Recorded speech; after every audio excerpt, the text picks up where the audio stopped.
किसी प्रकार का भय नहीं रहता।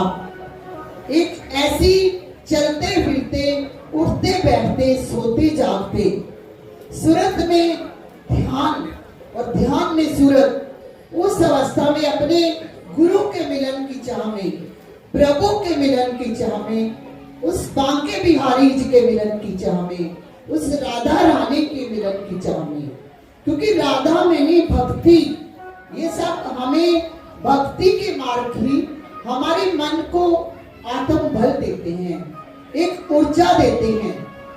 क्योंकि अपनी वृत्ति को हमेशा उस प्रभु से जोड़े रखो। क्योंकि हम अक्सर कहा करते हैं कि जुड़ना अच्छी बात है, लेकिन निरंतर जुड़े रहना उससे भी अच्छी बात है।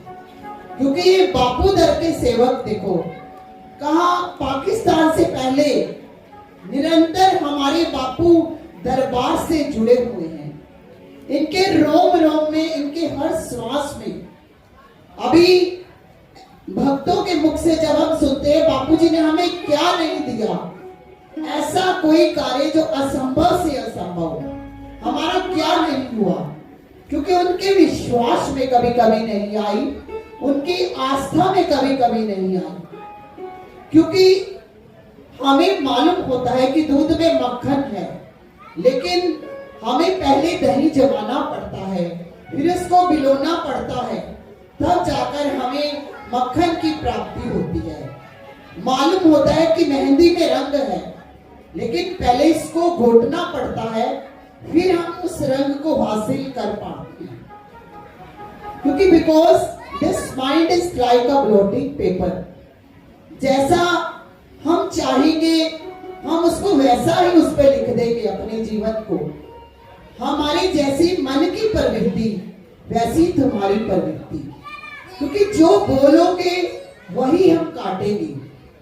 और अपने सतगुरु पर विश्वास तूफानी लहरों में एक मांझी का कार्य करता है कि देखो, समर्पण करो तो 100% समर्पण करो। जहां भी आपका मन जुड़ा होता है, कहीं भी आपका मन किसी गुरु के प्रति, किसी भगवान के प्रति, हमेशा पूर्ण रूप से समर्पण करो, विश्वास करो तो पूरा करो। क्योंकि अगर दिल अगर ना माने तो खुदा कोई हकीकत ही नहीं, और दिल अगर माने तो पत्थर में भी खुदा है। मानो तो मैं गंगा मां हूं, ना मानो तो बहता पानी। देखिए, एक व्यक्ति बहुत निराश, जिंदगी से हताश, जब हम कई बार ऐसी परेशानी में घिरे होते हैं, हमें कोई रास्ता नहीं नजर आता, हमें कोई हल नहीं दिखता, तो हम परेशान हो जाते हैं। तो एक व्यक्ति ऐसे ही बहुत परेशान, उसको एक सज्जन व्यक्ति मिल गए। उन्होंने कहा कि तुम ऐसे करो, तुम अपने घर ठाकुर जी की प्रतिमा लेते आओ, उनका आप नित्य पूजन करो, अर्चन करो। हमें विश्वास है कि ठाकुर जी आपकी सारे हल निकालेंगे। तो उसने ऐसा ही किया, अपने घर ठाकुर जी की प्रतिमा को ले आया, मंदिर के रैक के ऊपर वाले खाने में उनकी नित्य उपासना करता, धूप बत्ती करता, पूजन अर्चन करता। तो ऐसे अपना नित्य कर्म करता रहा। तो 2-3 महीने बीत गए। कई बार हम बड़ी जल्दी बेबस हो जाते हैं कि जब एक परिवर्तन का समय होता है, हमारा विश्वास डोल जाता है। क्योंकि जिस समय परिवर्तन होना होता है हर चीज का, क्योंकि एक समय निश्चित लिखा होता है। तो उसने सोचा कि ये ठाकुर जी तो लगता है मेरे कुछ करने वाले हैं नहीं, ऐसे करता हूं मैं शिव जी और पार्वती की प्रतिमा ले आता हूं, शायद वही मेरा कुछ करे। तो उसने क्या किया कि शंकर और पार्वती की मूर्ति ले आया और अपने घर में उसी मंदिर के खाने में अपना ठाकुर जी की प्रतिमा को तो उसने ऊपर वाले खाने में रख दिया और नीचे वाले खाने में शंकर पार्वती की मूर्ति को स्थापित कर दिया और नित्य उनकी धूप बत्ती आरती पूजन अर्चन करने लगा। तो एक दिन जब वो धूप जला रहा था, क्योंकि अगरबत्ती का धुआं ऊपर की ओर जा रहा था, तो उसने कहा ये धुआं तो ऊपर जा रहा है, ऊपर तो मेरे ठाकुर जी विराजमान है, तो ये सीधा धुआं उनकी नासिका में जा रहा होगा। मेरे ठाकुर जी तो बहुत परेशान हो रहे होंगे। ऐसे करता हूँ, ठाकुर जी की मूर्ति को उठाकर कहीं और रख देता हूँ। उसने ऐसे हाथ किए अपने ठाकुर जी की प्रतिमा को दूसरी तरफ रखने के लिए, तो ठाकुर जी एकदम प्रकट हो गए। उन्होंने उसका हाथ पकड़ लिया।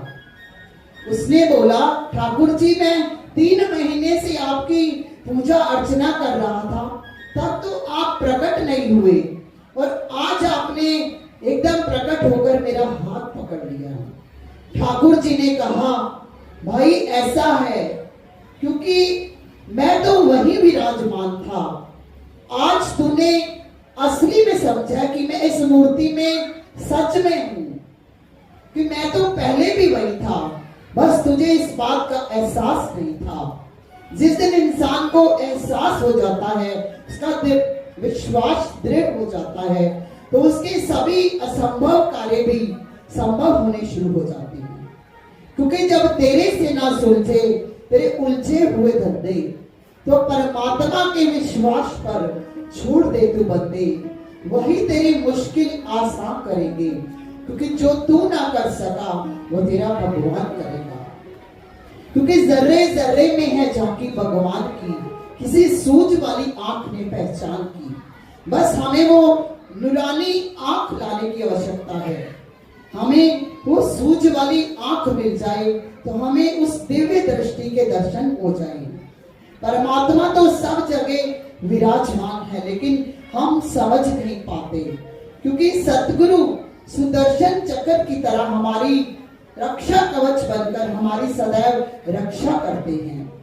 सतगुरु तो उस चंदन के वृक्ष है की तरह, जिसकी छाया में बैठकर हम अपना जीवन सुगंधित रूप से जी पाते हैं। वही हमारा मार्गदर्शक बनते हैं, वही हमारे सारे कार्य सिद्ध करते हैं। तो हमें अपने सतगुरु पर अटल विश्वास होना चाहिए, क्योंकि इस परम ज्योति को पाने के लिए मनुष्य को ये शरीर मिला है, नहीं तो ये शरीर व्यर्थ है, ये जीवन निरर्थक है। ये तो साधन है केवल ज्ञान कर्म और उपासना के लिए, और ज्ञान कर्म उपासना साधन है प्रभु दर्शन के लिए। मानव जीवन का वास्तविक उद्देश्य भी यही है, मार्ग भी यही है, लक्ष्य भी यही है, जिसे भूलकर हम अपनी मांगों को संवारने में लगे हैं। क्योंकि कर्मण्ये अधिकारस्ते मा फलेषु कदाचन, कर्म करो अवश्य, लेकिन कर्म से मुख ना मोड़ो, परंतु ध्यान रखो तुम्हारा अधिकार सिर्फ कर्म करने का है। फल की चिंता मत करो, फल की इच्छा से कर्म ना करो, निष्काम होकर कर्म करो। ऐसा कर्म करो जिससे आत्म भावना से किया जाए। जैसे कि फूलों को थोड़ी देर आप कहीं रख भी दो, अगर हम उन फूलों को उठाकर दूसरे स्थान पर भी रख देते हैं, तो कोई व्यक्ति अगर पहले वाले स्थान पर आता है तो वो कहेगा कि यहाँ पर फूल रखे थे क्या, फूलों की सुगंध आ रही है। ऐसे ही हमारे अच्छे कर्मों की सुगंध, उससे जीवन महकता है, उसकी सुगंध निरंतर बनी ही रहती है। क्योंकि जैसा कर्म करेंगे सुगंध अवश्य मिलेगी। क्योंकि यूं समझिए कि कर्म एक फूल है और उसकी सुगंध फल है। क्योंकि जैसे किसी की अंग्रेजी में किसी कवि ने कहा है, sow an act you reap a habit, and sow a habit you reap a character, and sow a character you reap a destiny. क्योंकि अर्थात कर्म कीजिए, उससे स्वभाव बनेगा, और स्वभाव को बोइए तो उससे आपका चरित्र बनेगा, चरित्र को बोइए तो उससे आपका भाग्य बनेगा, और आपका भाग्य आपको स्वयं ही बनाना है। आपका भाग्य आपको स्वयं बनाना है। जैसा हम कर्म करेंगे वैसा ही हमें फल मिलेगा। उसका नाम जपो, नाम जपते रहो, हमें फल अवश्य मिलता रहेगा। क्योंकि तुलसी अपने राम को बीज भजो या खींच, भूमि पड़े उपजेगी ही उल्टे सीधे बीज। किसी भी प्रकार से खेत में गिराए गए बीज अवश्य फसल हमारी पैदा होगी, अवश्य पनपेंगे वो बीज। तो इसी प्रकार प्रभु को कैसे भी जपो, मन में ध्यान होना चाहिए। भ्रुकुटी में माथे में जो नाक से ऊपर भ्रुकुटी में, उस जगह दोनों आंखों के बीच सदैव ओम को देखने का प्रयास करो कि जो हमें जीवन में हमारा भक्ति से रंग भर देगा। हमें अपने इसी प्रकार अपने मन को जोड़े रखना है उस वृत्ति से, चलते फिरते उठते बैठते हर समय जो गुरु मंत्र दिया गया है, कहीं से भी आप जुड़े हो, किसी रूप में भी उस प्रभु का चिंतन करते रहना है। हमारे विचार अच्छे हो जाएंगे, हम निर्भय होकर जी पाएंगे, हमें अपने जीवन का आगे का मार्गदर्शन मिलता रहेगा। बस हमें चित्त को एकाग्र करके उस प्रभु से जोड़ना है और हमेशा मुस्कुराते रहना है, क्योंकि बापूजी ने हमें मुस्कुराने का ही पाठ पढ़ाया हुआ है। तो हमें हमेशा अपनी जिंदगी में मुस्कुराना है। आपको कुछ नहीं करना, बस मुस्कुराओ। अगर आज आप कहीं से हार भी गए हो, शायद उस जीत की तुमसे ज्यादा जरूरत किसी और को होगी। मुस्कुराओ। यदि कुछ खो गया है, जिसके नसीब का था उसको मिल गया होगा शायद। मुस्कुराओ। अगर दिल टूट गया है किसी का, तो जोड़ने के लिए किसी का दिल तोड़ना भी पड़ता है। और रह जाए फिर भी दिल में दर्द, तो बांट कर मुस्कुराओ। जब ये सोचकर हताश हो जाते हो कि इससे अच्छा ये हो जाता, इससे अच्छा ये हो जाता, तो ये सोचकर मुस्कुराओ कि इससे बुरा हो जाता तो क्या होता। मुस्कुराओ। अगर सर पर है छत और बदन पर है कपड़ा, थाली में है खाना, अगर जरूरत से ज्यादा है तो बांट कर मुस्कुराओ। मुस्कुराओ। अगर जिंदगी जीने का तरीका तो यह कहकर सीखे कि हमने तो जिंदगी से मुस्कुराना भी सीखा, इसलिए बिंदास मुस्कुराओ। बिंदास मुस्कुराओ। क्या गम है जिंदगी में, टेंशन किसको कम है, अच्छा या बुरा ये तो केवल भ्रम है। जिंदगी का नाम ही कभी खुशी कभी गम है। ऐसे ही हम मुस्कुराते हुए अपना जीवन बिताते रहें और बापूजी ने जो हमें रास्ता दिखाया है, उस पथ पर चल के बापूजी के बताए हुए नियमों का अनुसरण करके जो हमें एक ऊर्जा मिलती है। बहुत सुंदर ये ओम बापू शरणम सेवा समिति द्वारा जब प्रयास किया गया, पहले विचार बन रहा था। हमारे बजाज साहब कहने लगे, माता जी शायद अगस्त में ऐसा होता है कि छुट्टियां ज्यादा होती हैं, 15 अगस्त के करीब, तो कई बाहर चले जाते हैं लोग, दुकानें बंद होती हैं। हम आगे सितंबर में हमारे बहुत प्रोग्राम है, रामराज दरबार में, हमारे ढक्का दरबार में भी प्रोग्राम है, हमारे सहारनपुर में भी अभी श्रीमद् भागवत का आयोजन होने जा रहा है 4-5 दिन बाद ही। तो अगले दिनों व्यवस्था कुछ ऐसे है। तो अक्टूबर में हमारा महायज्ञ की तैयारी करनी होती है, कार्तिक का माह होता है, तो पहले हमारा दिसंबर का। मैंने कहा जैसे ही सब भक्तों को उचित लगे वही आप समय रख लीजिए।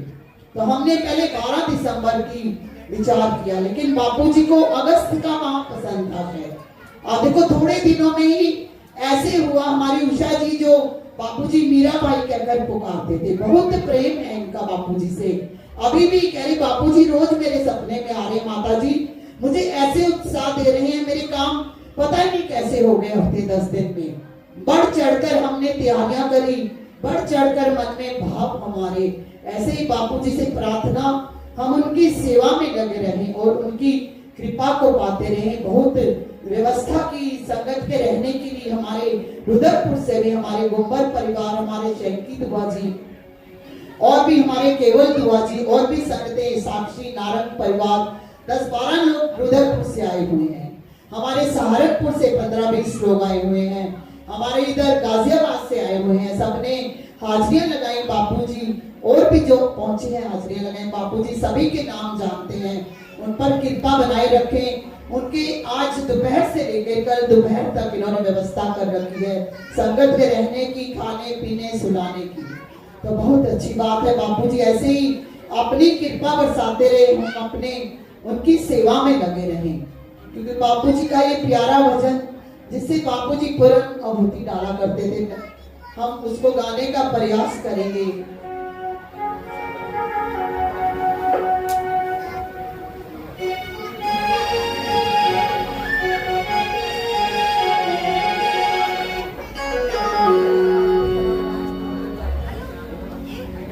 मूर्छा वाले बापू जवाला छाई है तेरे जन्मों की लाली। मूर्छा छाई है तेरे जन्मों की लाली। तेरी गला से मेरा लगा है फूल तेरे तू सब दबाए।